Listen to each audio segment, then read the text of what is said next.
a second chance at understanding not simply Dostoevsky's enigmatic prince, but the intention of his novel. Now, we have to remember that when a serious author writes, he really has something in mind.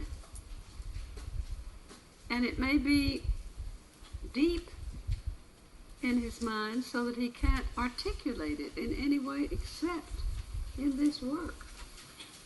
And so our task is to attempt to find out what the work says and what the work wishes to be. You know, I think we tend to think that a work is put out there just for us to enjoy, and it is, of course, but I mean that we're supposed to make of it whatever we wish. But if we're responsible readers, we have to try to see what the work intends. And I sometimes put it what the author's muse intends, because it isn't what he as a man intends, but it's what his vision is. And so this has been a puzzling novel, and most people have misread it. Most people have thought it was a Christ figure. Nietzsche thought it was. And Nietzsche based his whole idea of Christ, or a great deal of his idea of Christ, on this. So I don't know what we do when someone's novel misleads someone by their misreading it. But I don't think we can blame Dostoevsky. And so we have the task. Sometimes it takes a long time for something to be known. And I notice that critics are beginning now to find strange things about Mishkin that they hadn't noticed before. So it will come. The real interpretation of the novel will come, but it's taken a mighty long time. So we have to concentrate when we read it, not just on the character. That's what we tend to do. We think of it as portraying a portrait of a character. And it does focus on Mishkin. But we have to try to see what is the action that the novel is portraying. The Aristotelian action, which means what happens in the novel and what is the significance of it. So there's something about the mysterious and timely arrival of Mishkin and his double, Rogozhin, in Petersburg, with their loquacious shadow, Lebedev, who is like, what, our cell phone now? He talks all the time. And he's a gossip. He's like the media and like our cell phones. But there's something in the times that we can see that speaks of a crisis, a kairos. That word, either Kairos or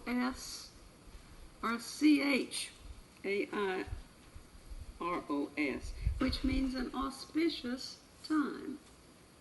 A time when something can happen of importance. It's the time that we've got to recognize in our lives, the right time to do something. And by the time we finish the novel, we see that everything has gone downward. Or has it? Has something been purged?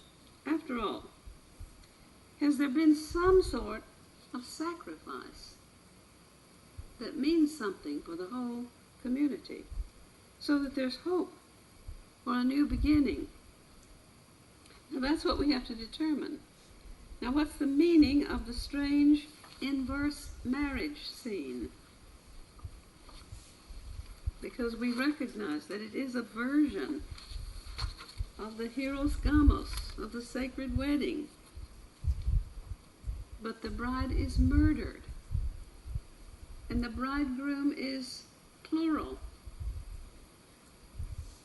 So it's a dramatic and terrible scene of great beauty that we have there at the end. Now we have to remember the times in which Dostoevsky was writing, what was in the air, so to speak, the social and religious crisis in Russia. The serfs had just been emancipated, and the Western influence was growing more and more dominant. And so we are seeing a community that is separated from the land now. The landed gentry are beginning to lose their power.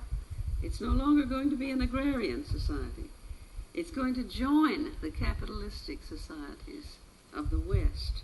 And so everything is changing. And secular goodness was beginning to become the dominant ideal, as it had in Europe. The loss of a God-centered universe had already been experienced in Europe for 2 centuries. And Romanticism, while trying to get back to a wholeness, also released an exaggerated and self-centered emphasis on emotion and sentiment, so that goodness seems to be defined in terms of personal sentiment. So we're aware of that happening in the background of this novel. Now, we've already read, remember, 2 Russian novels. Gogol has shown us how Pashlost has undermined genuine feeling in Russia. We have pretentiousness instead of genuine feeling. And Turgenev has shown us through Bazarov the loss of old holy Russia and the battle of the young for genuineness at all costs. You know, they want to be genuine even if they have to throw out all of the ideals of the past. So the atmosphere in which a writer composes his works generates for him the topos of his work, the topics that he writes about. It might almost be said that, like a prophet, the artist warns his readers of what is happening in the community in which they live. So the poet, the genuine writer, is a kind of secular prophet. Now, we don't take him as a sacred prophet. He is a secular prophet, but he's telling us something about our own society.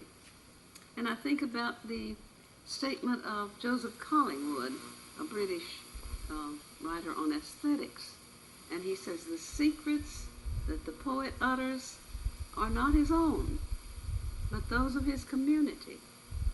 And the reason that a community needs him is that no community altogether knows its own art. So a community has to be told what it really feels, where its heart lies. And it's told that, if it's fortunate, by serious writers that we call poets. You know, even if they write novels, even if they write dramas, if they make something, if they do that act of mimesis, you know, of making an analogy of something that's happening, something of significance, then, like the ancients, some of us want to call all of them poets, because that's the act, whatever the medium. Now, this novel, as we said last time, was very difficult for Dostoevsky to write. He had to start over frequently. And so we could say of all the novels, The Idiot was the hardest for him.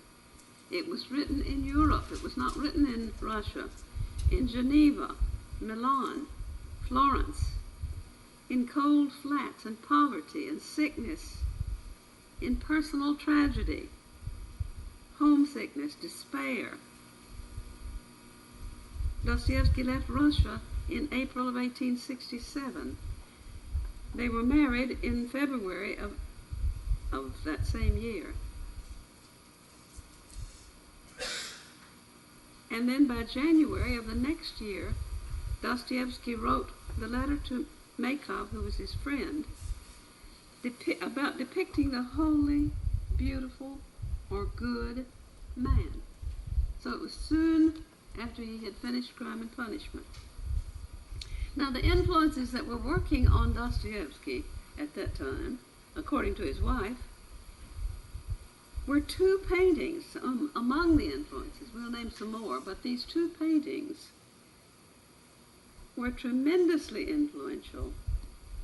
One of them was Claude Lorraine's painting of the Golden Age, the painting that's called Acis, A-C-I-S, and Galatea. And you're going to find that image of the Golden Age recurring in Dostoevsky's writing because he thought it was one of the most dangerous ideas that had ever been turned loose on the human race. Now we'll have to think about why it's so dangerous, and it will play a prominent part in the novel you're reading next time, The Devils. This painting is going to be in that novel, and the character Stavrogin, who is a strange, beautiful character that seems to be a kind of transition from Mishkin on to Ivan Karamazov. He's going to look at that painting, and we're going to see what he sees in it. So one of the paintings then was this Golden Age painting, which shows people happy and joyous in a sunny climate. And the other one is the Holbein picture of Christ in his tomb. Now, along with those two paintings, he was concerned with the idea of beauty, his wife says. And he had been reading Don Quixote, and Mishkin is like Don Quixote in many ways. And he'd been writing about a czar who was called the Holy Fool. And then there had been a widely publicized case called the Umetsky case in the newspapers, which was about mistreated and abused children.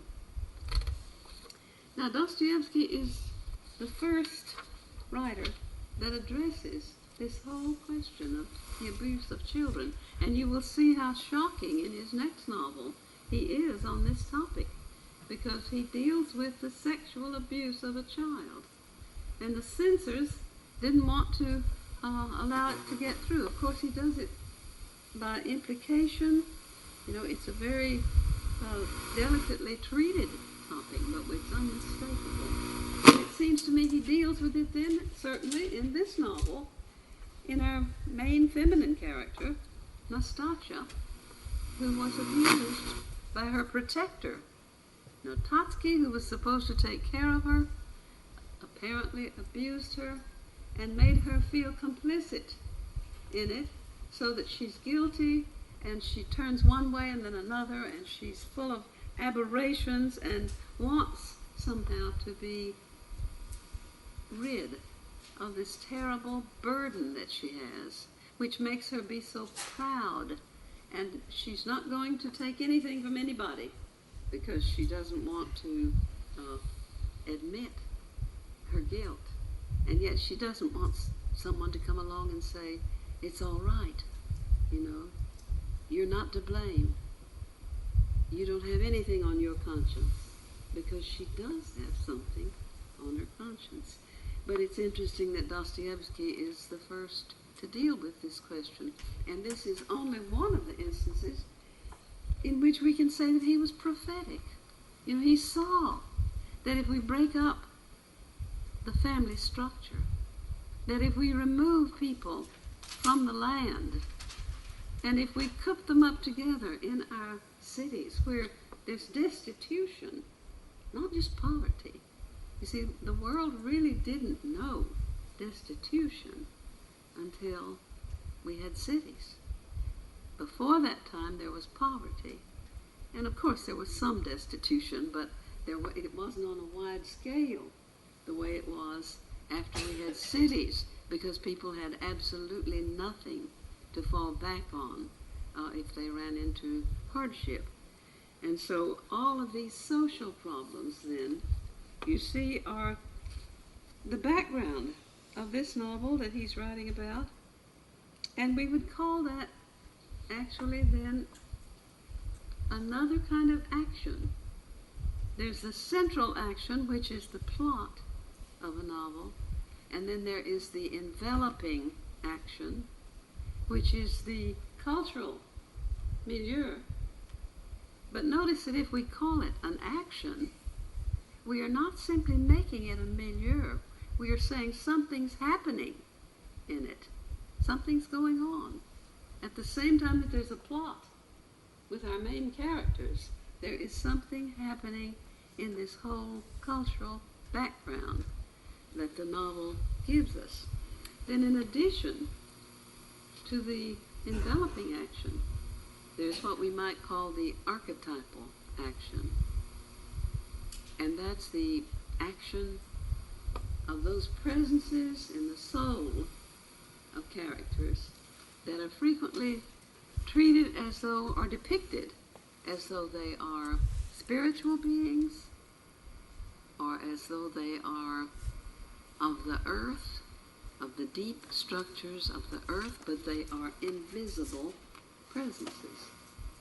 And so Dostoevsky is writing as Shakespeare did. It's not loud enough, is it? It's not really loud. It's kind of making sounds. So Dostoevsky is writing as Shakespeare did, and as Dante did, and as all the great writers did, of forces in the soul, as well as those that are visible, that we can see when we just use our five senses. Now, I hope that what you're seeing and understanding is that we don't have writers now who do that. It seems to me the last of them, we've had a few since Faulkner and Joyce, but the last of them were Faulkner and Joyce that attempted to get at these archetypal actions that I'm speaking of. So what's going on in this novel, The Idiot, that we could think of as symbolic, that we could think of as its spiritual action, that is depicted by a kind of allegory in it? And so before we try to say what has happened in The Idiot, whether it's good or bad, upward or downward, and before we attempt to discern what we ultimately are meant to think of Mishkin, let's say something about these symbolic actions that are taking place at the same time. Now, we've said something about the enveloping action, the action in modern-day Russia, but also we need to say something about the spiritual action that's going on. So what is the effort that's being made? Whether it ends badly or well in this novel, we could say that it's the effort of Mishkin to become fully human. And that would mean that it's a kind of spiritual battle with someone who seems otherworldly to incarnate himself. Because he's not incarnate. Mishkin seems like an unfallen being. We could say that. But I don't really think that's the focus in this novel. If we stand back from the novel for a moment, what we see, I think, is that the marriage imagery is central, and that the central action of the idiot is to find Nastasha a bridegroom.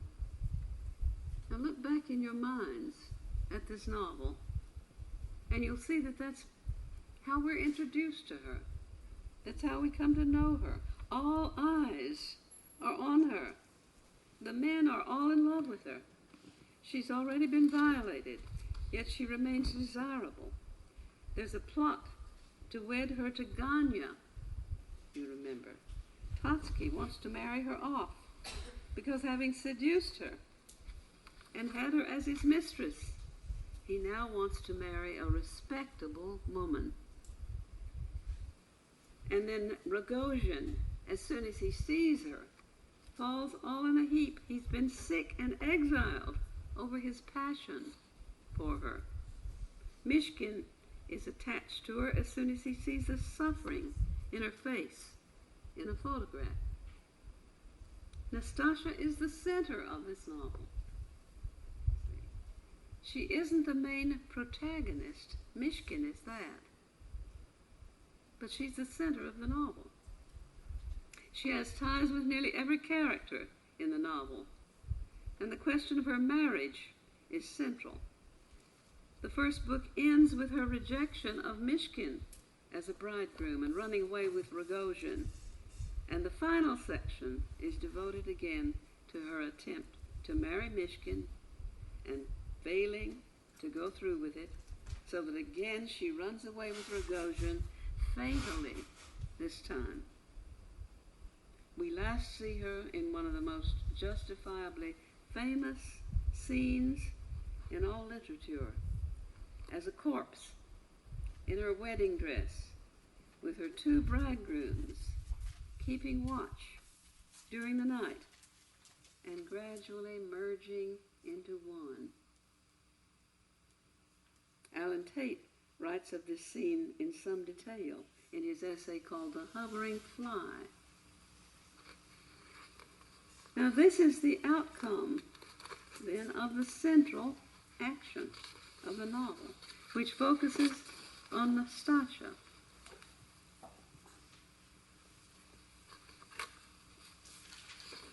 Now, if we think further about all that's going on, as we've said, it's a Russia that's being westernized.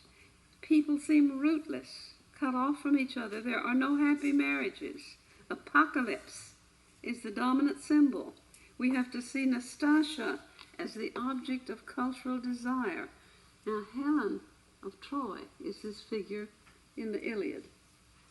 Nastasha, whose name is a version of the word resurrection. She is the beautiful feminine spirit of Russia. She's been humiliated and is in a state of prideful and perverse shame. They call her mad, but her erratic behavior is due to her having been humiliated. The dark, mysterious Russian earth is what she symbolizes. And as the Russian soil, she's been violated. Russia needs, as the critics have all been saying, a positive hero. Now this was how we began looking at this course, was that the literary critics in this day are calling for a positive hero. They expect their writers to produce one, and the writers can't do it.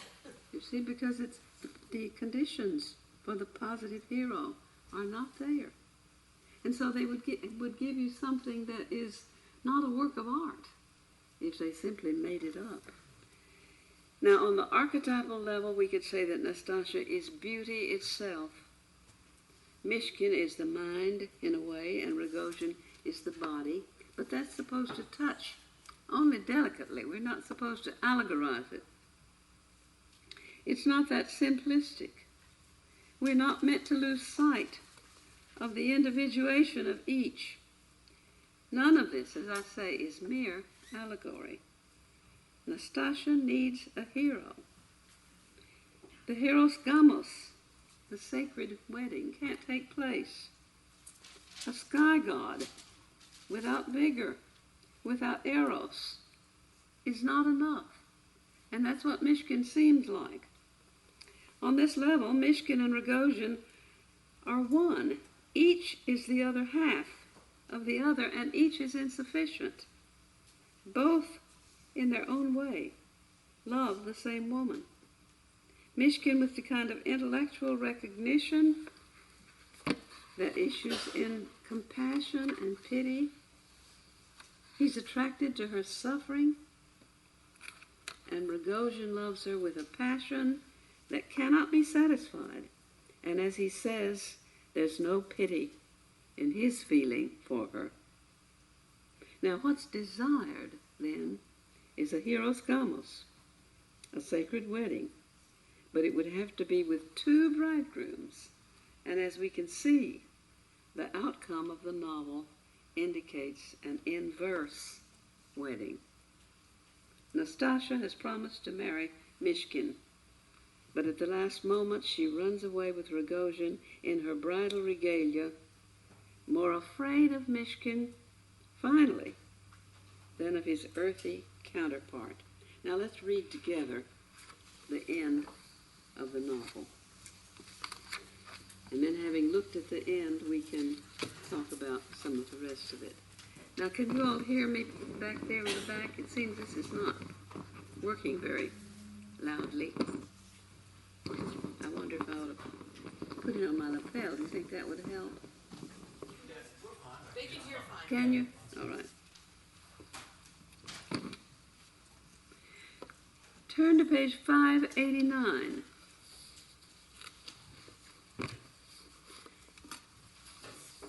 Now my copy will have some slight differences because I had to take this off the internet. I can't see quite well enough to read it out of the text, and so there are some differences in the translation, but I don't think that will hinder us. But begin with the sentence that says, "But now his eyes had become so far accustomed to the darkness that he could distinguish the whole of the bed. Someone was asleep upon it, in an absolutely motionless sleep. Not the slightest movement was perceptible. Not the faintest breathing could be heard. The sleeper was covered with a white sheet. The outline of the limbs was hardly distinguishable. He could only just make out that a human being lay outstretched there. All around, on the bed, on a chair beside it, on the floor, were scattered the different portions of a magnificent white silk dress, bits of lace, ribbons, and flowers. On a small table at the bedside glittered a mass of diamonds, torn off and thrown down anyhow.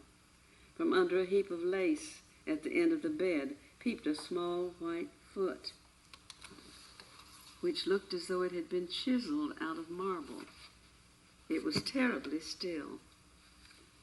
The prince gazed and gazed, and felt that the more he gazed, the more deathlike became the silence. Suddenly a fly awoke somewhere, buzzed across the room, and settled on the pillow. The prince shuddered. So that's the hovering fly that Alan Tate says brings us into the scene, because everything is still, perfectly still, until that bit of motion projects us, pulls us into the scene. The little tiny bit of life, you see, and yet the fly is an indication of death. Now go on over to page 591. I've covered her with oilcloth, best American oilcloth, and put the sheet over that, and 4 jars of disinfectant, on account of the smell, as they did at Moscow, you remember? And she's lying so still. You shall see in the morning when it's light. So this is Rogojin telling Mishkin how it all has come about.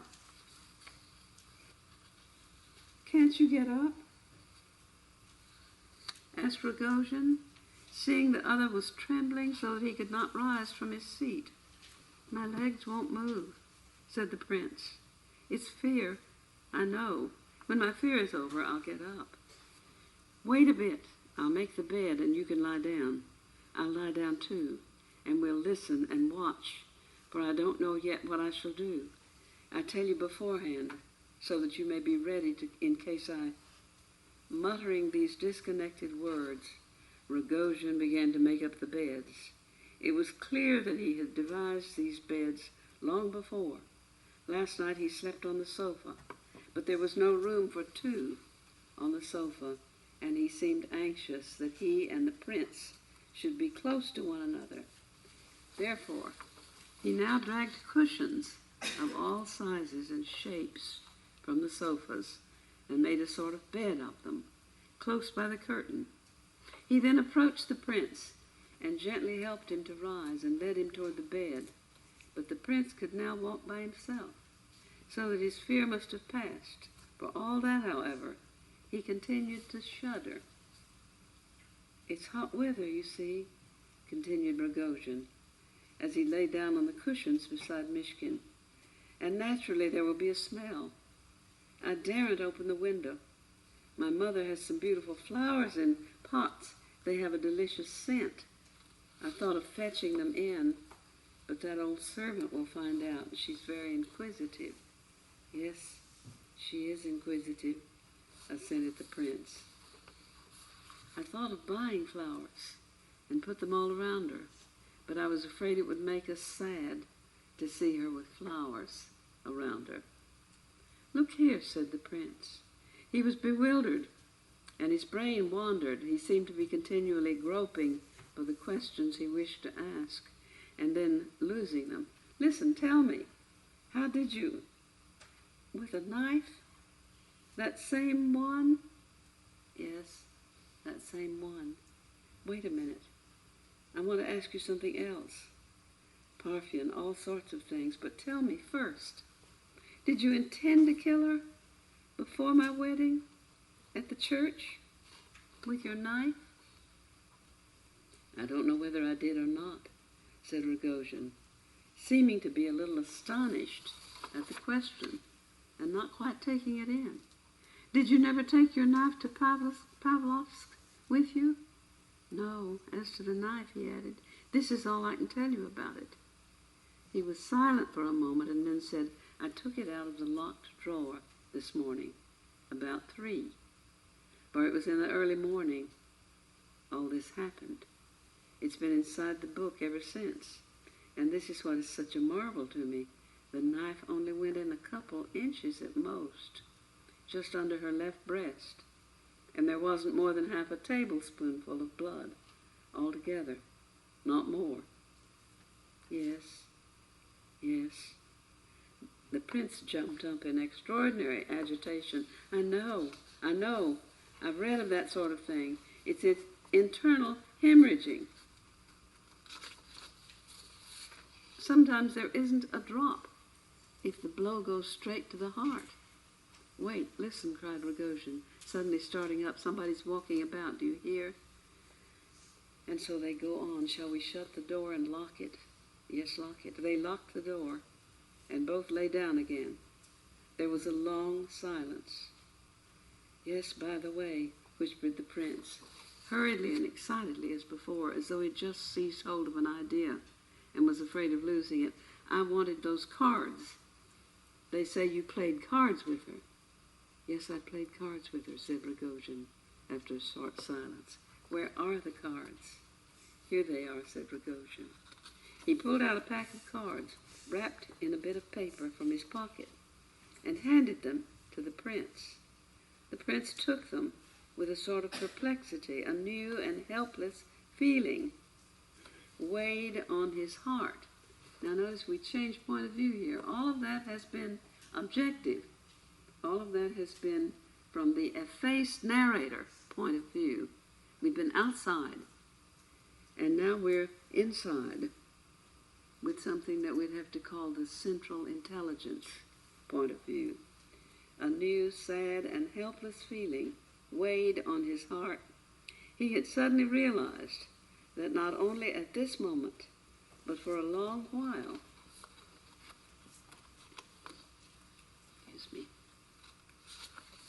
he had not been saying what he wanted to say, had not been acting as he wanted to act, and that these cards, which he held in his hand, and which he'd been so delighted to have at first, were now of no use. He rose and wrung his hands. Rogojin lay motionless and seemed neither to hear nor see his movements, but his eyes blazed in the darkness and were fixed in a wild stare. The prince sat down on a chair and watched him in alarm. Half an hour went by. Suddenly Rogojin burst into a loud, abrupt laugh, as though he had quite forgotten that they must speak in whispers. "That officer, that young officer, don't you remember that fellow at the band?" And he laughed loudly. "Didn't she whip him smartly?" The prince jumped up from his seat in renewed terror. When Rogojin quieted down, which he did at once, the prince bent over him, sat down beside him, and with painfully beating heart and still more painful breath, watched his face intently. Rogojin never turned his head and seemed to have forgotten all about him. The prince watched and waited. Time went on. It began to grow light. Rogojin began to wonder, muttering disconnectedly. Then he took to shouting and laughing. The prince stretched out a trembling hand and gently stroked his hair and his cheeks. Now remember that we've seen Mishkin stroke Nastasya's cheeks, her face. His legs trembled again, and he seemed to have lost the use of them. A new sensation came over him, filling his heart and soul with infinite anguish.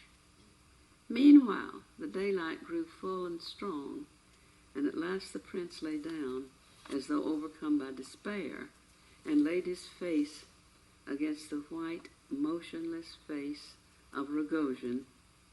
His tears flowed onto Rogojin's cheeks, though he was perhaps not aware of them himself. So this is the moment then that hints at a kind of merging of the two. His tears flow onto Rogojin's cheek, and both of them seem insensible. At all events, when after many hours the door was open and people thronged in, they found the murderer unconscious and in a raging fever. The prince was sitting by him, motionless, and each time that the sick man gave a laugh or a shout, he hastened to pass his own trembling hand over his companion's hair and cheeks, as though trying to soothe and quiet him. But alas, he understood nothing of what was said to him and recognized none of those who surrounded him. If Schneider himself had arrived then and seen his former pupil and patient, remembering the prince's condition during the first year in Switzerland, he would have flung up his hands despairingly and cried, as he did then, "An idiot." Now that is the climactic scene of the novel.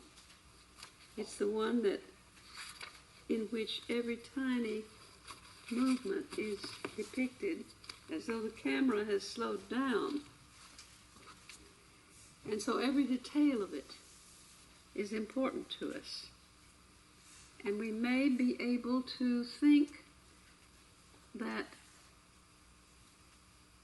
as I say, that unity between these two men who love the same women has taken place, because the tears of one fall on the cheeks of the other. And Mishkin, with his infinite pity, is stroking the face of the man that was his rival.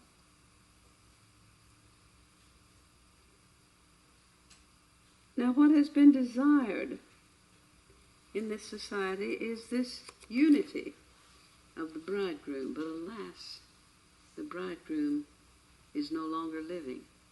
And we have that utterly still picture of her with the foot that seems like a marble foot. So as I say, it's a magnificent scene, brilliantly rendered, but again, it's enigmatic, and we wonder what we are to think. Now we find out after this that Mishkin apparently is incurable, and that Rogojin will be sentenced to 15 years of hard labor in Siberia. But he seems to have come to himself. He gives clear testimony in court. And so perhaps this aspect of Holy Russia, this strong, virile, earthy part of Holy Russia, which is essentially the peasant, perhaps this will come back. But what have we lost? We've lost those two characters that symbolically throughout all literature stand for the health and the beauty of a culture. And one is a masculine hero, and the other is a beautiful woman that's beyond just ordinary attractiveness, but seems to carry with her a kind of being that subjugates all that she encounters. Now you can think about this woman. You know, I mentioned Helen of Troy, and it seems to me that Dante sees this in Beatrice. Who would we say in Shakespeare? Is it Cordelia?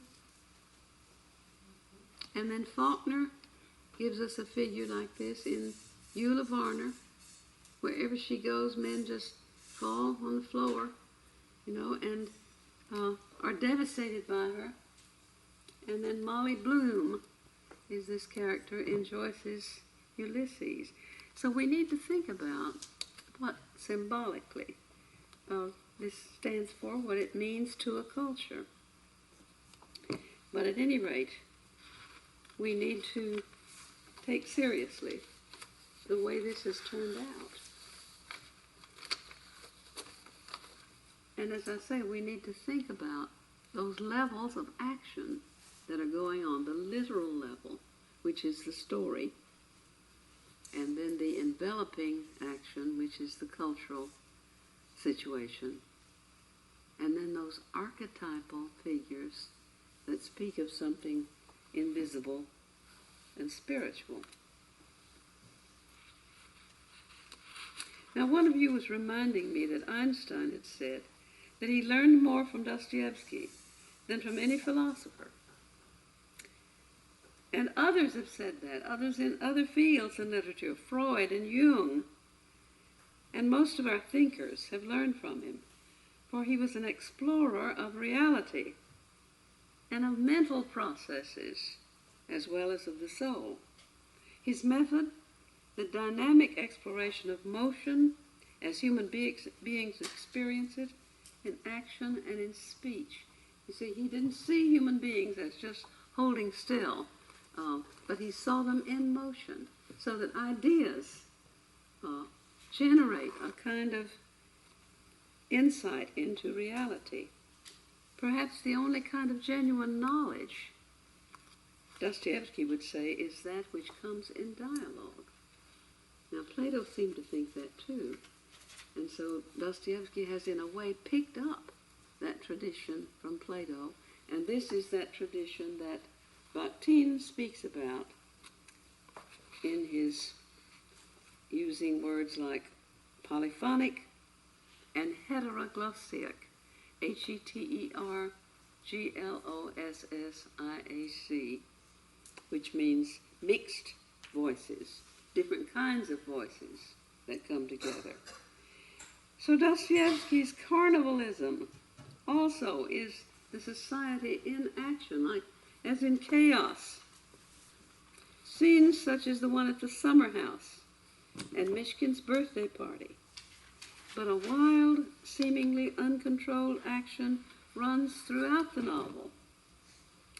It has many voices constantly contending, and there are long sections of dialogue that the unthinking reader is likely to think is simply Dostoevsky speaking. This is what I thought of his writing when I was young. It seemed to me he was just using his characters as mouthpieces, but he's not doing that at all. He's creating not only characters, but ideas. He's creating on another level the kind of ideas that that character would have. Look, for instance, at what Radomski says when he talks about Russian liberalism. Now, it would be so easy just to lift that out. This is page 323. To lift that out and say, Dostoevsky says, you see. And to some degree, this is what Dostoevsky thinks. But he has gone to the artistic trouble of embodying it. So listen to it for just a minute, page 323.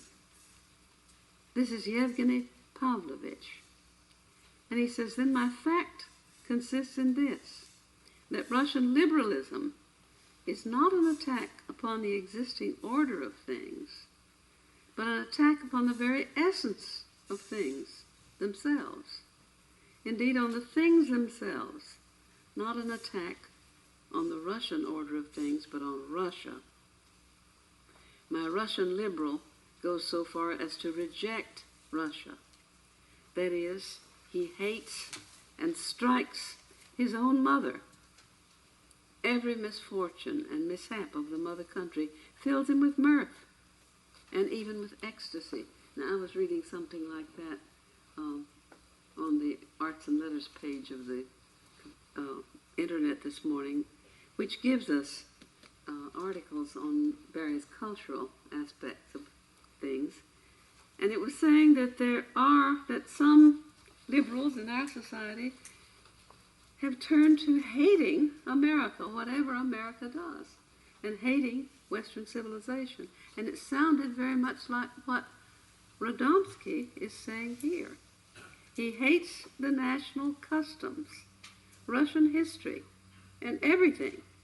If he has a justification, it's that he doesn't know what he's doing and believes that his hatred of Russia is the grandest and most profitable kind of liberalism. And he says you will often find a liberal who's applauded and esteemed by his fellows. This hatred for Russia has been mistaken by some of our Russian liberals for sincere love of their country. And they boast that they see better than their neighbors what real love of one's country should consist in. But of late, they have grown more candid and are ashamed of the expression love of country, and have annihilated the very spirit of the words as something injurious and petty and undignified. Now, what we want to say is, who says this? You see, the temptation for some people would be to lift this out and say, Dostoevsky says so-and-so. See, well, Dostoevsky's not saying this. Now, it doesn't mean that he doesn't agree with it, you see. But the thing we've got to see is that it's slanted to go into the mind of, or come out of the mind of Yevgeny Pavlovich, who is a rationalist and who oversimplifies everything. You may remember his description of Mishkin. He tells us, here we are struggling to figure out why Mishkin has turned from one moment to the next. And Radomski is so clear about the whole thing. Too clear, you see? And so Dostoevsky has created a character here that thinks and that has ideas and consistent ideas and a point of view, but this is not Dostoevsky speaking, even though Dostoevsky himself was a conservative and had some harsh things to say about Russian liberals. But we can't quote this as being Dostoevsky speaking, because he speaks through his characters as much as if they were on the stage. Now, what is Dostoevsky then doing with his scenes? Let's look at the engagement party, because it's a remarkable scene that tells us a great deal about voices. And again, the prince, when he makes a fool of himself, speaks against Western Christianity, against Catholicism. All right, we know that Dostoevsky thought there were things wrong with Western Christianity, and that he had some unflattering things to say about Catholicism, because he thought Russian Orthodoxy had gone on the right path. But nevertheless, this is not Dostoevsky speaking through the mouth of Mishkin at this party. So let's set the scene and look at it for a moment. Mishkin is finally engaged to Aglaya, and Madame Yapanchin is eager for a relative whose judgment that she trusts to meet him, Princess Belokonsky. Aglaia is understandably nervous. She's afraid that he won't behave properly. And she's sharp with her instructions and tells him, don't break the Chinese jar. Now this is a precious, expensive, huge jar that has been highly prized. But finally, perversely, Aglaia says, well, do break the Chinese jar. She's teasing him, and they laugh. And Mishkin promises, of course, not even to get near this precious object. And at the party, he'd been dreading it so much. He thought these rich people, these aristocrats, would be so unpleasant. And at the party, he's a real hit. They like him. Now, real aristocrats, as opposed to people who've just recently made their money, real aristocrats have cultivated an easy manner, an informal manner. They're not pretentious, like the nouveau riche, but they're shallow as a large group. I don't mean to be speaking against any present people or any present city, but they're not necessarily, in other words, they're not necessarily what they seem, because they've cultivated good manners. They've cultivated an easy style.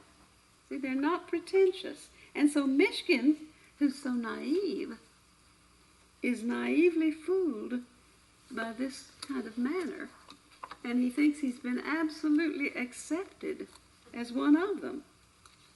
He thinks it's a character trait that they have, though we're told some things about these people, that are not so admirable. And so it liberates him, and he thinks he can bare his heart to them. And he's pleased with their apparent frankness. He starts praising them exorbitantly.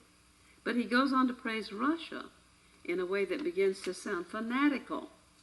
And when he attacks Western Christianity, even though most of the people in the room would agree with him, there's a general unease. He has violated good taste. He has gone too far.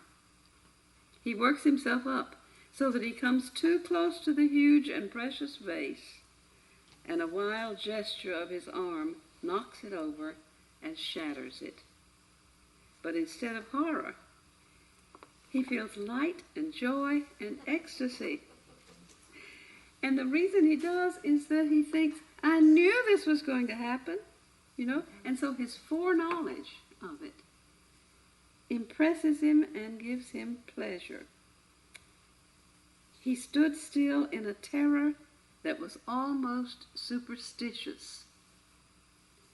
Now look at how self-centered he is.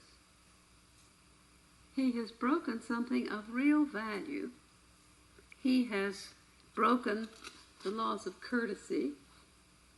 He has embarrassed the girl that he intends to marry, Aglaia. He's made a fool of himself, and yet he is delighted because he had foreknowledge that this was going to happen. And so he's turned in on himself so intensely. As he stands frozen, people, though, begin to laugh in a good-hearted way. And this is a delightful scene, you see, because people of lesser sensibility and lesser manners, might show that they disapproved, but they laugh good-naturedly at him, though he has just broken a precious antique. Now this sets Mishkin off again in an overflowing praise of everyone's open-heartedness and goodness. He doesn't see that it's manners that enable people to behave in so open and free-hearted a way. He gathers momentum, and he finally works himself up to the extent that he brings on a seizure. Now this is the final straw, though, for decorum. You really just can't do this in a drawing room. And within half an hour, the party had broken up. So they've all gone home. And Princess Bielokonski said to Madame Epanchin, "Well, there's good and bad in him. And if you care to know my opinion, there's more bad than good." So this was the opinion that they were trying to get a better opinion, but this is the person they were trying to get an opinion from. Aglaya denies that she ever intended to be engaged to him. And now look at this. You see, we're given such ambiguous clues. Her mother rebukes her and says, "I'd be ready to turn away from all those people and to keep him." So you see, just when we think we're going one way, we're pulled back another. So it's not a simple case. It's not a simple interpretation that we have to make. Now, the depiction of this scene is what we mean by Dostoevsky's Carnivalism. See, this is wild and crazy, and all kinds of things happen in sequence with action that seems to be turned loose, like chaos. Different currents of action occur. The event is unstructured, and yet out of it comes some sort of climax, some sort of enlightenment, as chaos results in a new form, a self-organizing form. Here the issue of Aglaya's marrying Mishkin, so long in doubt, is settled. Now, one of the things we have to think about with Dostoevsky's writing, and I'm going on about his different technique this long because I want you to see how remarkable it is in the 19th century, and I want you to see also that it almost set our way of thinking in the 20th century, because so many of our real thinkers, you know, like Nietzsche and Freud and Jung and Einstein and others, learned from him because he was able to show us the way the mind works in dialogue, and that ideas come out of the collision of things together and not just from a single person, not from a monologue. Now, in this novel, old holy Russia is nowhere to be found except among the schismatics. You see, Rogozhin lives among the schismatics, and his old demented mother shut off in the dark. But are there other images of Mother Russia? Is Madame Epanchin, who's called an eccentric, and everyone knows she's of absolute quality, she blames herself because she's eccentric, and she's afraid her girls will take on her qualities and will turn out to be a little bit too wild. They'll turn out to be veritable nihilists, she thinks. And they took after me. So she blames herself. But we're given enough ambiguity about her to see that she's genuine. She doesn't like bad manners, but she's loving-hearted. As when she almost strikes Ippolit, the sick boy, and then realizes he's ill and pulls back and instead starts being loving toward him, as a mother would be, from being outraged matron that says this is an outrage for these things to happen. And Prince, why don't you do something about it? She turns into a loving mother and says this boy needs to be taken care of. So she has a heart as well as a head. She has strength and courage as well as sympathy. She has love as well as pity. The daughters, in a way, are the three graces, and she's extremely proud of them. And Aglaya, whose name means brightness, Aglaya is the bright, beautiful daughter on whom so much in a society depends. Now remember, she was present in Dead Souls, as the governor's daughter, the glittering joy. Glittering. See again that idea of brightness. She was present in Turgenev as Katya. And so I want you to think about the way in which these novels do influence each other. And I think I'm not wrong when I say that Dostoevsky could not have given form to his novels without Gogol and Turgenev. And he thought Pushkin also. Now in The Idiot, then the central action of finding a bridegroom for Nastasya is echoed in the concern with Aglaya and revolves around Mishkin.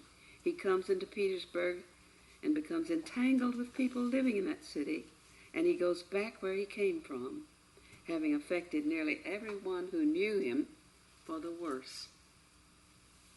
Now, who is not affected for the worse by him? Kolya, Pavlishev, that's Radomsky, Burdovsky, Lebedyev's daughter, Vera, and Madame Yapanchin. Now, who is most hurt by him?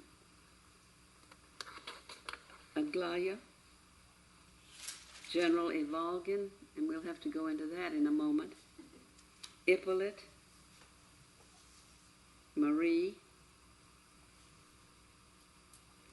Nastasya, Rogozhin, or are some of them helped? Now, it's certain that we lose the strong, earthy virility of Russia, embodied in Rogozhin, and Mishkin goes back to Switzerland, and the beautiful lady Nastasya is absent, having been sacrificed as though on an altar. See, now look how she's presented to us, lying on that slab, a bloodless sacrifice, as though on an altar. And even her lesser counterpart, Aglaya, has been lost because she marries a fake Polish count who has gotten her embroiled with, of all terrible things, a Jesuit. She has broken with her family, but Madame Yapanchin is undauntable. After visiting with Mishkin in Switzerland, who didn't recognize her, she says in effect, "Now we've had a good cry. Let's go home." And she had earlier said they don't even know how to bake bread here, you know. So she's very Russian, and she wants to go home. So here in this eccentric woman who speaks her mind and confronts people honestly and fiercely is the best we can do to preserve the real in this day. Now in Turgenev, you remember we had not only Katya, the young woman that corresponds to Aglaya, but Bazrov's mother, though we lost the great woman Anna Odensov, as we lose her counterpart in this novel, and we lose the hero Bazarov. So in this novel we've lost not only the beautiful lady, but her younger figure, Aglaya, and both types of hero. And the probing has been much more painful, so that we're aware of a deep spiritual wrong in society. But the least of these, the little people, will go on. Kolya has taken on responsibility and apparently was influenced by the prince, by Mishkin. Burdovsky was converted by the prince to decency. And Vera and Yevgeny Pavlovich Radomsky, who think of themselves as ordinary people. You know, they take on the duties in life. And Madame Yapansky, though she's lost that daughter that she was so proud of, Aglaya, we know that she will go on. So none of it is easy. None of it is, it's not so easy as simply to say that the prince is good or bad. You know, we have to think about what Dostoevsky is doing with him and what he intends by his portrayal of him. Now you might look for just a moment at the, let's see if it's time for your break. Well, take a break, and then after break, we'll look at that sheet that I think we've handed out to you, which has on one side the virtues of Mishkin, and on the other side the virtues of the Orthodox Russian Church. And let's compare them and see how he stacks up. Thank you. She wouldn't have chosen them if they weren't suitable to these characters. So Nastasia has to do with resurrection, and you have to decide whether you think it refers to the whole of the human community, to Russia, or it's just personal. But consider at least what I was saying about the large action that lies behind it, which has to do with saving a society. Now, before we go ahead and talk some more in general, I would like you to recall, and I'll give you the page numbers, some of the scenes that give us some strange things about Mishkin. I think we have to pay attention to his sitting on that green seat so long, and he kind of daydreams when he's there. He loses touch with reality.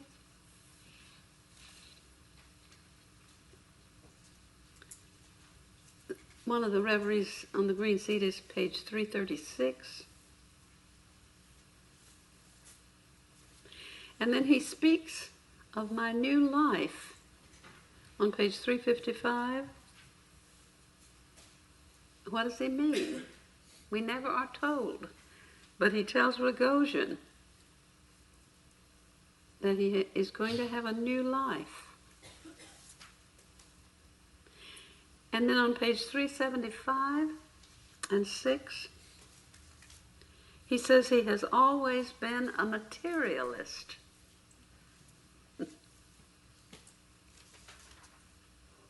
What does that mean?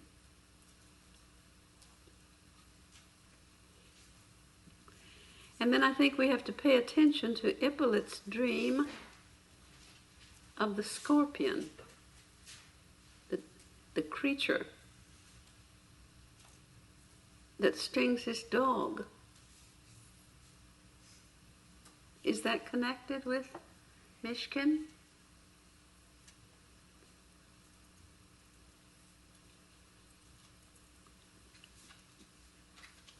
And then I want you to notice that on page 404, when Ippolit is planning to shoot himself, that there is a group of people there that we could call the guardians, who rush up to him and stop him. Notice that Mishkin is not among them. He stands back, as he did at General Ivolgin's house. You remember when Kolya implores him, says, "Prince, do something." And Mishkin doesn't do anything.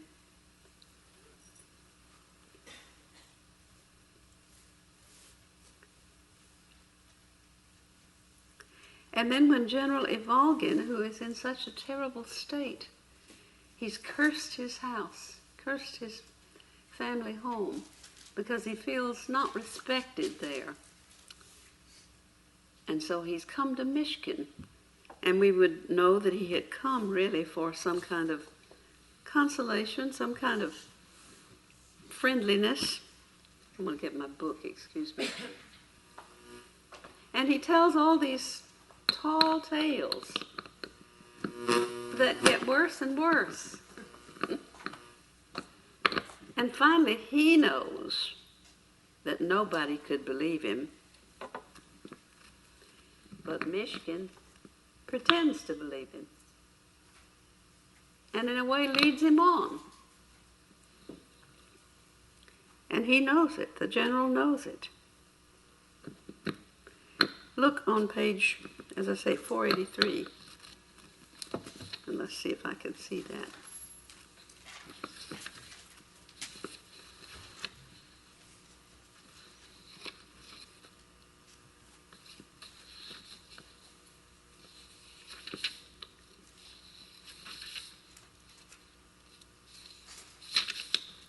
Well, it's all the way through here. But General Ivalgin finally goes so far that he knows no one could believe him. And he comes back feeling insulted. And on page, I want you to notice this in particular, page 488.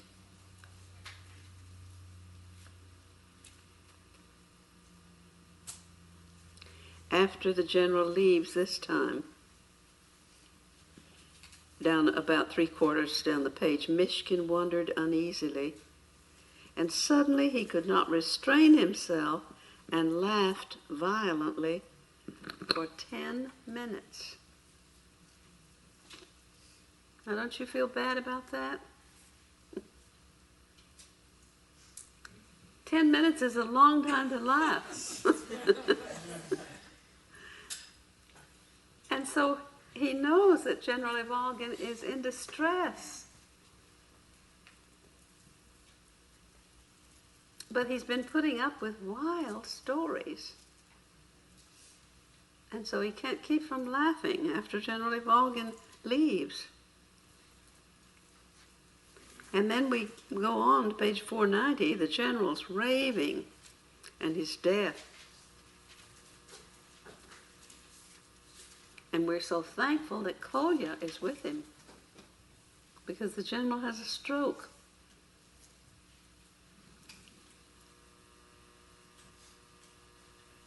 And then I want you to see something the prince says that seems extremely dubious on page 507. Ippolit knows he's dying. And he seriously asks the prince, how's the best way for me to do this? How should I die? And you know what the prince says? He says, pass us by and forgive us our happiness.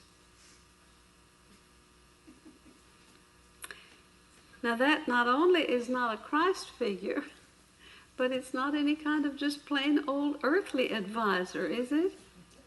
A hospice worker would do better than that. So there are these peculiar things that we have to put together about the prince. Even though we're terribly fond of him, we can't keep from being. But we have to see that he is not meant to be the figure of ideal Christ-like virtue. Now look at the sheet that I handed out to you. I just wanted us to do this as a kind of exercise.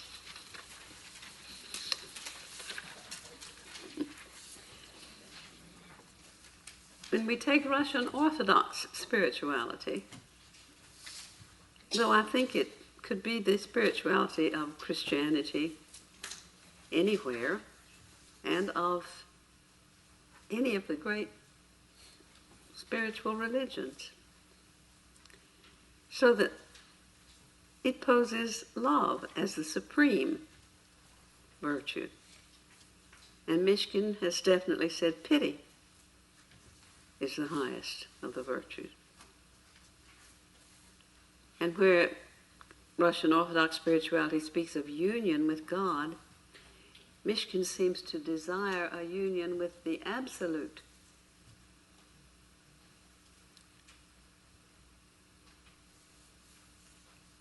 And for spiritual ecstasy and joy, that elevation of the mystic, we have an epileptic seizure as the counterpart. For childlikeness, which we are asked to be, we have a kind of childishness on Mishkin's part, an impulsiveness. Simplicity becomes naivete. Now this is all pretty gross, I realize, and it exaggerates, but I just wanted you to see that there's a difference all the way down the line. However, whatever words you would choose,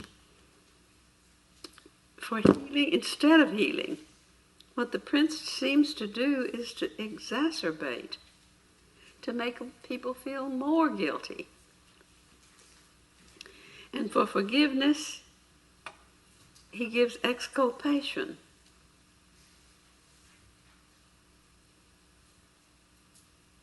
For authoritativeness, there's permissiveness. And instead of the acceptance of suffering, there's a fascination with suffering and a kind of repulsion toward it. And there's a definite morbidity in what he has to say about the man to be executed. That isn't a description of Dostoevsky's own experience. We have him on record, and he did not have that kind of morbid exploration of the head separated from the body and all of that. And instead of sexual purity, we have impotence.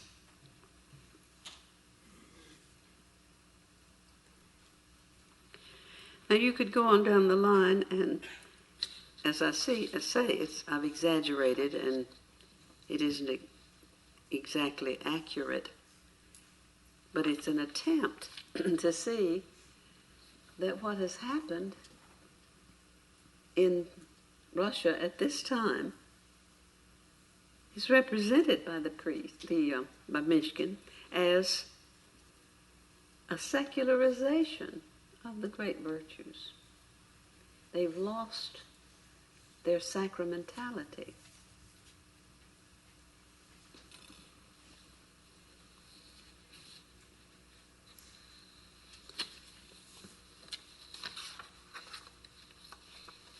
And whatever we say about him, we realize it's not his fault, because he is attempting, by sympathy and by kindness, to do as much as he can to heal people and to make them feel better. But what I think the point of the novel is that this kind of image that we have of goodness now is impotent. It can't heal us. It isn't strong enough.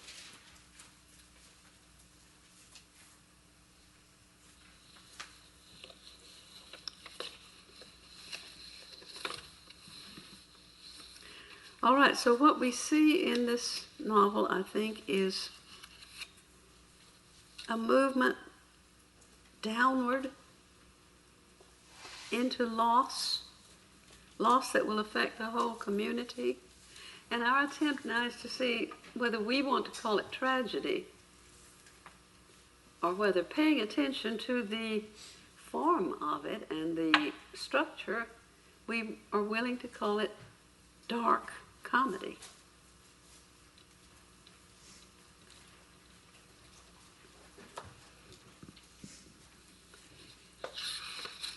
The characteristics of comedy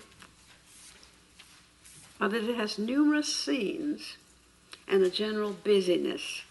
Tragedy is stark with a few scenes and not very many characters. Comedy has an intermixture of characters. And comedy tends to have carnivalesque scenes. Comedy is all centered on a marriage.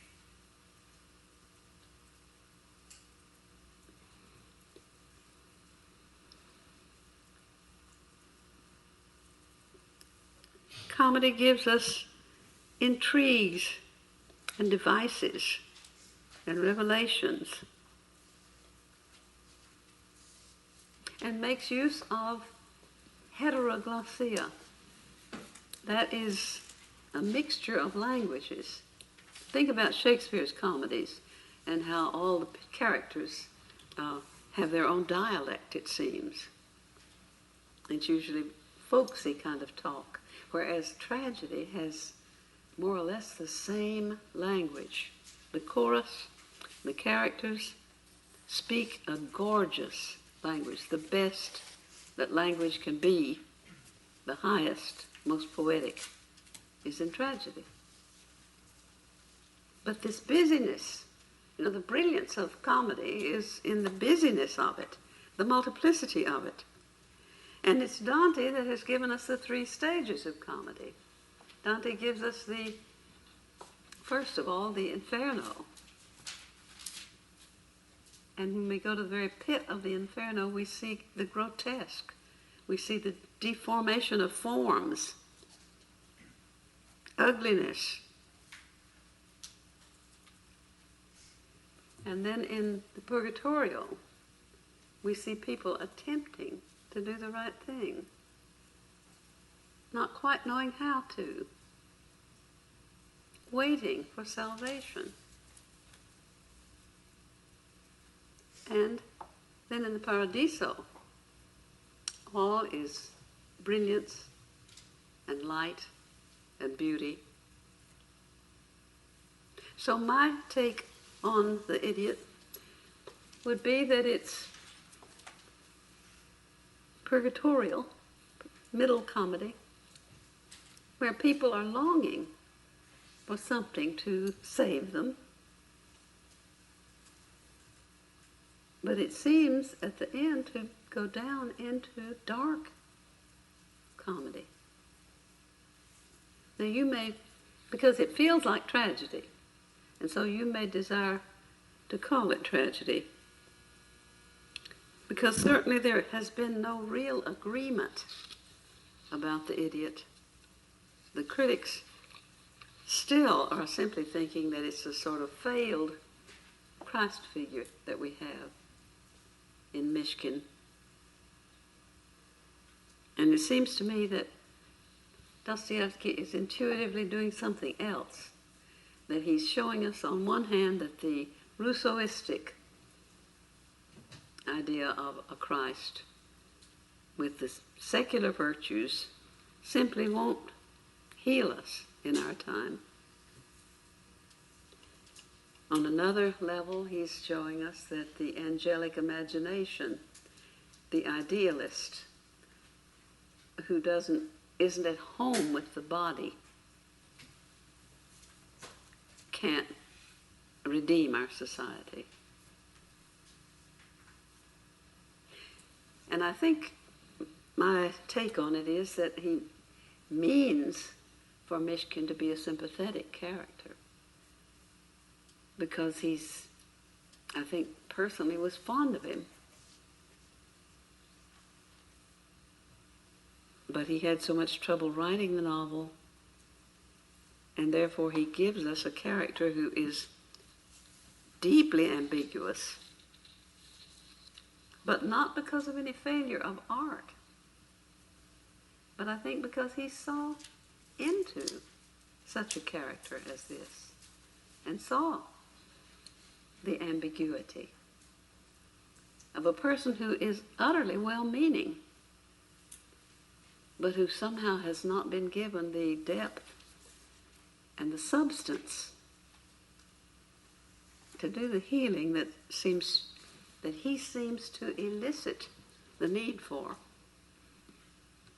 All right, so if we take the Aristotelian characteristics of literature, and it seems to me that it's a good thing to simply memorize those, because when you lose your head about a new work and wonder how to begin interpreting it, it seems to me that to remember that the plot is an imitation of an action, that there is an action which is a movement of the soul, that the writer intuits. And then he has to find the plot. Aristotle says the plot best imitates the action. And then after the plot is the character.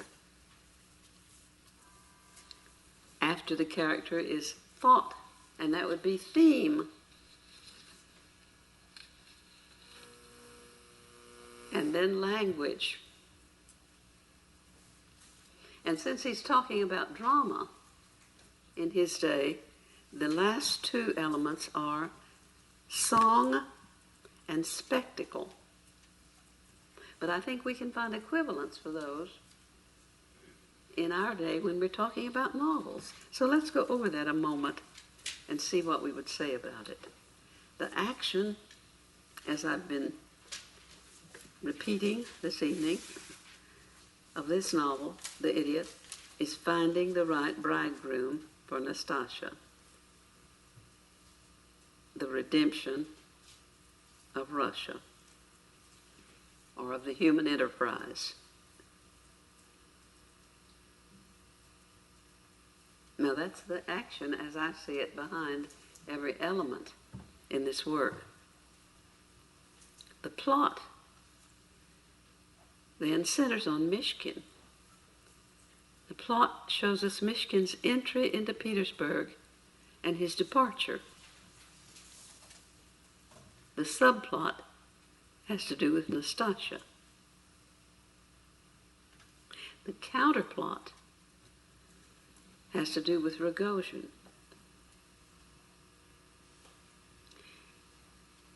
Dostoevsky develops his plot scenically. You think back in your memory and remember what you think of in this novel, and it's great scenes, magnificently depicted, busy scenes, and we move from one scene to another with some kind of explanation that carries us. Most of the scenes, or many of the scenes in this novel, are carnivalistic. And what that means is simply that the action gets out of hand, seems to get out of hand with everybody talking, a kind of wild group scene, chaos that then settles down with something new being discovered. Now, the next element after the plot is the characters. And I have said that I thought his depiction of characters is iconic. And that picture of Nastasia that he sees, that Mishkin sees, it's like an icon.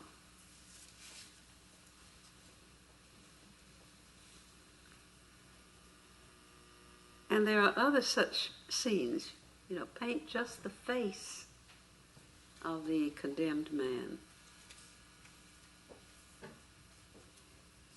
But the most notable thing about the structure of characters in this novel is the double.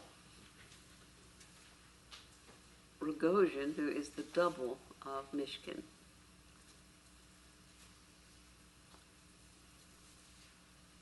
And in some ways, Aglaya is the double of Nastasia.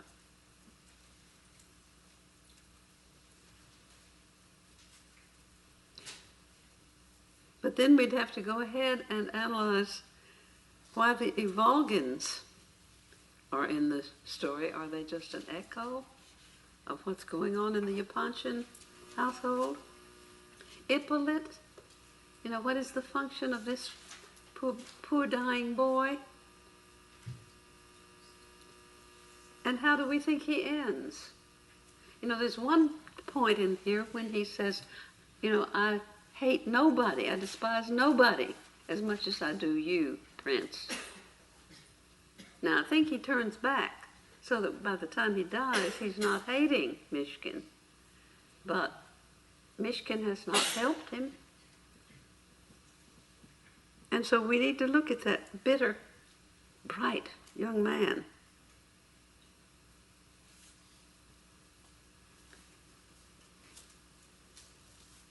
And we have characters like Lebedev, quotes the apocalypse all the time. And Radomski, who is our rationalist, who's always thinking that things are simple if we would just use our heads. Then we go on to the next element, which is thought. I'm following Aristotle's structure here.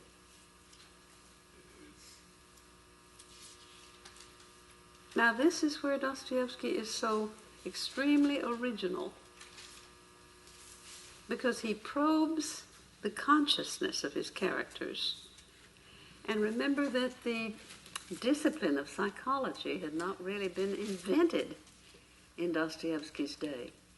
So he really, we could say, I think, invented psychology.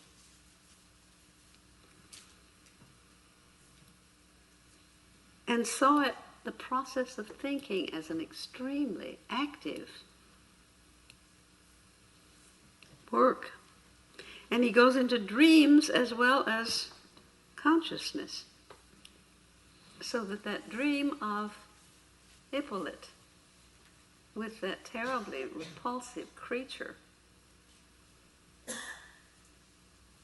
coming after him, and his little dog, Norma, saving him. And the scorpion-like creature stings Norma. And so the little dog gives her life for him. And when Norma bites the creature, a kind of milky white fluid comes out of it. Now, I never have figured out the organic connection of that dream to the rest of the story. He says something like that when he woke up, Rogozhin came in. But he's been thinking about Mishkin before the dream. And I trust Dostoevsky's imagination enough to know that it's not simply put in because it's an interesting dream. You know, it has some organic connection with what's going on. So you might think about that and see what you make of it. But this psychological probing that Dostoevsky does goes on with the dream as well as with consciousness. And it's polyphonic. Many-voiced. And look at the topics that are explored in this novel. Liberalism, as we talked about that, beauty, epilepsy, apocalypse, Russian Orthodoxy, execution, marriage, eccentricity, ordinary people. Now those are thoughts that are like electricity. See, Dostoevsky doesn't think that thought is just a body of material, but it's an active force.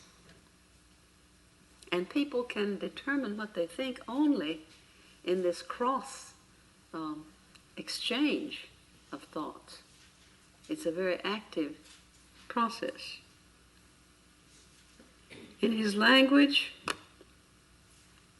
we have what has been called recently heteroglossia, Heteroglossia, which means a mixture of languages.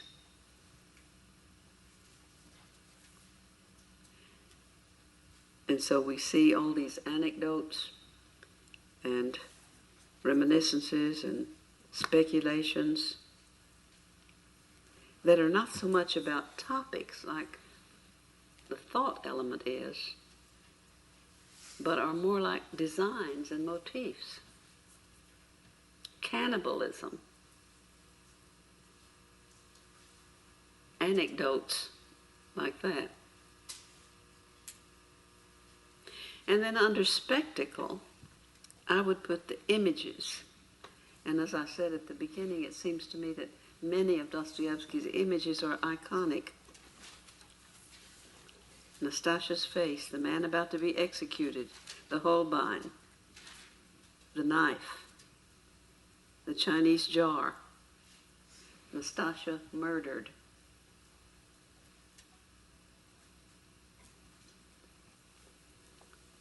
And then the element of sound is the equivalent that the novel can give us, that prose can give us, the pacing, the polyphony of the language, the back and forth electrical display of energy. Now, what Dostoevsky trusted was that putting all these forces together, as with a state of chaos, what you have then later, after the chaos, is a new form, a new insight. And I think we see him moving toward that in these three novels that we will be reading. You will see the way in which this character of Mishkin moves on into several characters in The Devils. He's split into several characters, and then finally in the character of Ivan and Alyosha in The Brothers. So remember those Aristotelian elements of a work, because what they remind us of is that we don't just respond to the character, but we respond to, first of all, that whole action that the work supposedly, to the best of our knowledge, represents. So I would say then that The Idiot has something of the theme of the wasteland. It's showing us that abstractions and ideas cannot save the land. And like the wasteland, it seems to me, it's infernal comedy, even though it has death in it. Mishkin has come into, as I said, a middle region, a purgatorial realm, from his sheltered world of a Swiss village. And in Petersburg, things seem to be going downhill. People don't care about each other. Greed is their main motivation. Marriages are no longer sacred. Fathers are held in disrepute.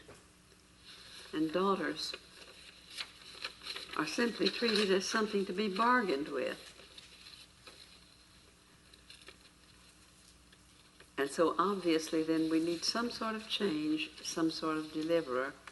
And they all welcome him and consider him to be that kind of savior. Religion seems relegated to the peasants, to the poor.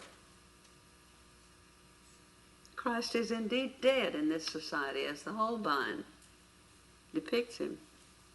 He has not risen among these people, and they're hungry for a savior.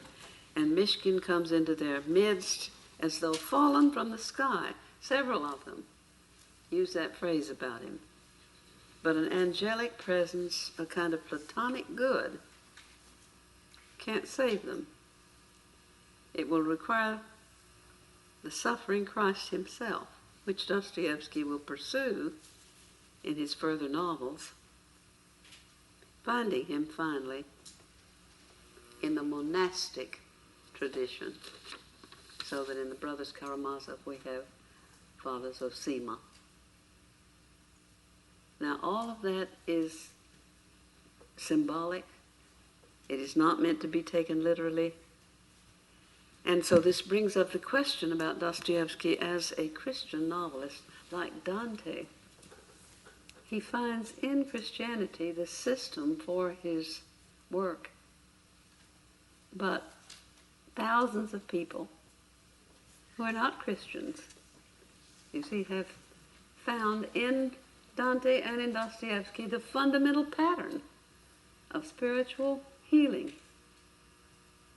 And it seems to me that what Dostoevsky has done is turn Dante, horizontal, that whereas Dante had his regions in a vertical realm, Dostoevsky shows us all of these varieties of characters, but it's all on a horizontal realm, because this is the novel and this is modernity. Now, the reason it speaks to all of us is that Dostoevsky was a kind of, as I've said, secular prophet. He saw these things coming. And so it's not so much that Russia of his time was really like this, but what he sees is with the eyes of a prophet. And so many of the things that he saw are just now coming into being. And many people now are writing about terrorism and seeing that Dostoevsky made us understand its roots. And that's, in a way, what your next book will be about, the devils. So, I wonder if some of you have something now you want to say. I don't think we've solved the mystery of the idiot. But for me, what he taught me, was that kind of abstract goodness that we all want, and that we all want to be. You see, we want to be the kind of person that says it's all right, you didn't do anything wrong. We want to be the kind of person that they'll say of us, never said anything bad about anybody, and it's just kind all the time. That's not enough. There has to be toughness, and Mishkin doesn't have that toughness. There has to be passion. There has to be an earthiness that goes with it, and there has to be truth. He has to say to Nastasha, all right, you've had some unfortunate experiences, and you took part in them, but that's not your whole life. And he has to say to General Ivolgin, he has to at least laugh, when General Ivolgin exaggerates so much, but not act as though he believes him when he's gone beyond the pale, and even Ivolgin himself knows it. See, so the toughness and the earthiness and all of that would make the difference, and that straightforwardness. And just go back to the New Testament, that straightforwardness and that irony that we find in the New Testament is missing. But he's our ideal still, of the flower children of the 60s, and of all of us ever since, And if he came in this room this evening, we'd all gravitate toward him, We'd love him, we'd like him. But he's not adequate. Now, does anybody want to argue with all those words? Susie, what do you? I don't see him as a Christ figure. Mm-hmm. But I do see that he's introduced into these families that are dysfunctional. Including Nastasha is one of those families. And we watch that reaction of a totally original and recently born creature. And they expect him to save them, to bring, and he's just going, I'm just here kind of, I'm so glad to be here. I'm so glad you're letting me sit here and listen to you tell me how to load a pistol. Yeah. So, well, the world needs kindness, and Mishkin brings kindness everywhere, but it leaves people pretty much the way they were. Mm-hmm. I was wondering if you could comment a little bit on the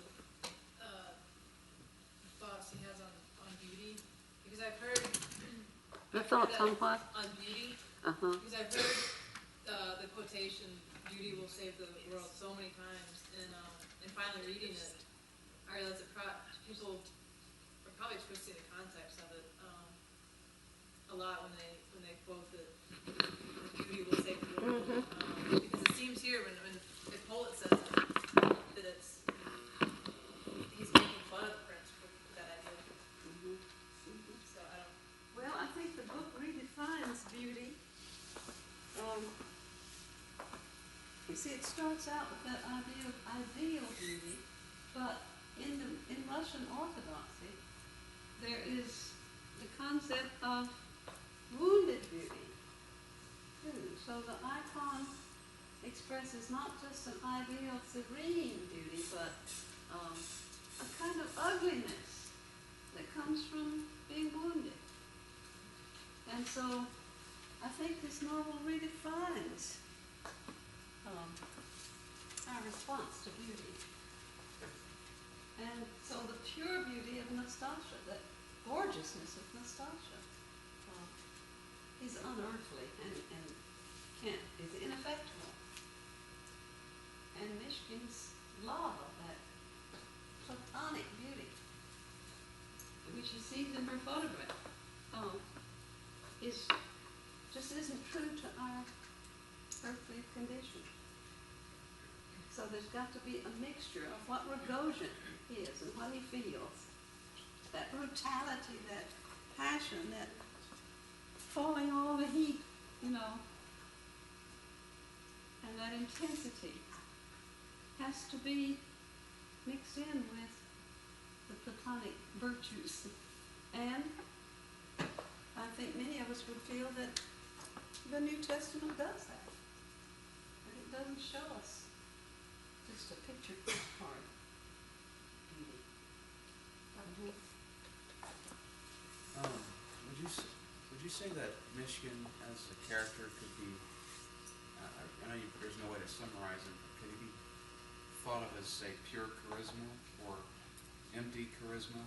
Because it seems like he sort of allows people the illusion that he could save them, but without them having to change the way of living their life. And so they sort of say, oh, well, here's this kind of person who will do all these wonderful things for us, and we won't have to change. We can just go on living the same way we've always lived. And but isn't that what we've come to think? The really good person does for us today, just accepts us absolutely as we are, and doesn't make us feel we have to change.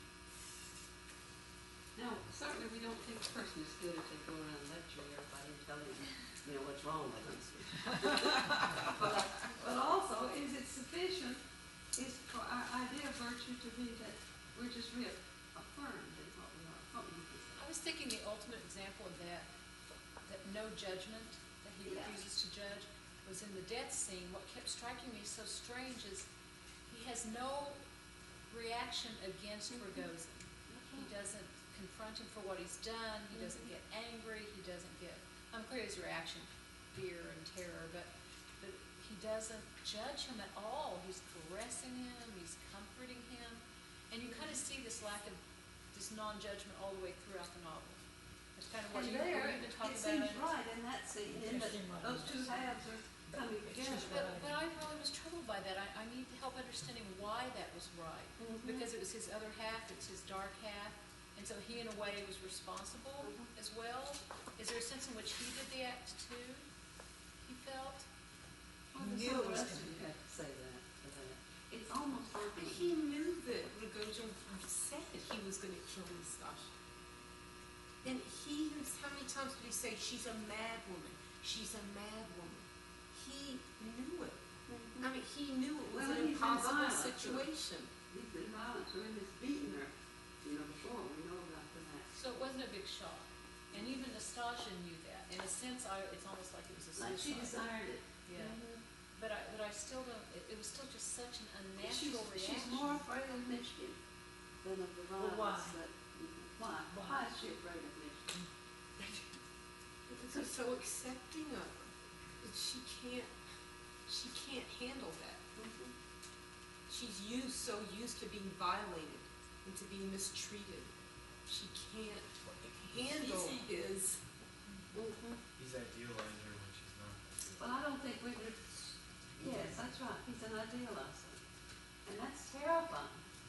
You spend your life with one, you see. And we haven't answered your question. I think that's a real question about should we expect Mishkin to express disapproval of Rogozhin? But it goes back to his impotence.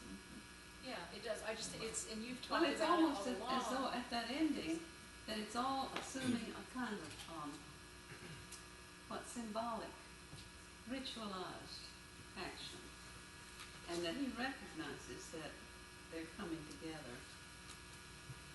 And there's a kind of real pity for Rogozhin that would keep him from criticizing him.